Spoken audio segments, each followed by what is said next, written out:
Hello সবাইকে, তোমরা সবাই কেমন আছো? শুভ পঞ্চমী সকলকে। তো পঞ্চমীর দিন সন্ধ্যে নাগাদ আমি আর দিদি মিলে চলে গেছিলাম আমার মাসির বাড়িতে। তো মাসির বাড়িতে আজকে যেহেতু মা যাবে বাড়িতে, আর মায়ের কিন্তু পুজো পুরোটাই দাদার দায়িত্বে। দাদা নিজে উপার্জন করে মায়ের পুজো করে, তো বাড়িতেই ছোটবেলা থেকে পুজো করে। এখন আস্তে আস্তে পুজোটা অনেক বড় হয়েছে, আর এই বছরের শখ ছিল ঠাকুরকে যখন বাড়িতে নিয়ে যাবে সুন্দর করে মাকে একদম বোম টোম ফাটিয়ে পাখা টাখা ঢাক দিয়ে একদম সুন্দর করে পুরো বাজার ঘুরে নিয়ে যাবে।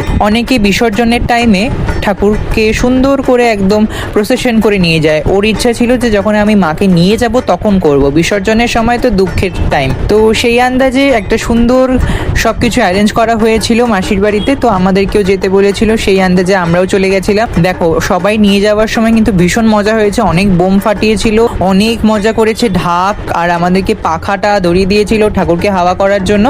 আমি বেশিক্ষণ ধরিনি, অনেক অল্প কিছুক্ষণ ধরেছিলাম। তো ভীষণ মজা হয় কিন্তু মাসির বাড়িতে। আর ও এটা ছোটবেলা থেকে ও নিজে ঠাকুর আগে ছোটবেলায় বানাতো, এখন এটা কুমোরটুলিতে ও কাজ করে আর ওখানে নিজে বানায়। মায়ের সাজ থেকে শুরু করে শাড়ি, যাবতীয় রং ওই সব করেছে। আর বাড়িতে এখন চলে এসেছে অলরেডি মাসির বাড়ির সামনে। এখন একদম বাড়ির মোড়ের মাথায় এখন পুরো স্কাই শট ফাটানো হচ্ছে, আর দেখতে কিন্তু বেশ লাগছে। তোমাদের কিন্তু কেমন লাগছে অবশ্যই জানিও। এখন বাড়ির একদমই সামনে এসে এখন মাসি বরণ করে নিচ্ছে মাকে, এখন বেদিতে তোলানো হবে।